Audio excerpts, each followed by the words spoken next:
বর্তন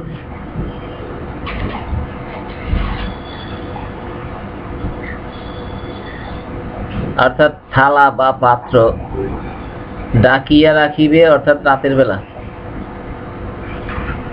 মস্কের অর্থাৎ থলির মুখ বাঁধিয়া রাখিবে।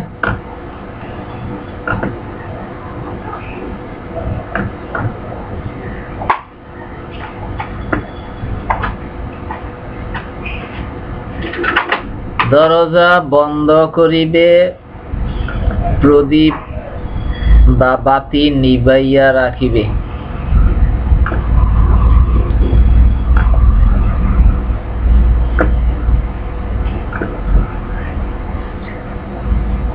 কেননা ইঁদুর অনেক সময় বাতির সলিতা টানিয়া নিয়ে যায়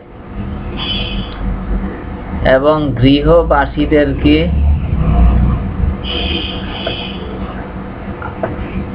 জ্বালাইয়া দেয়।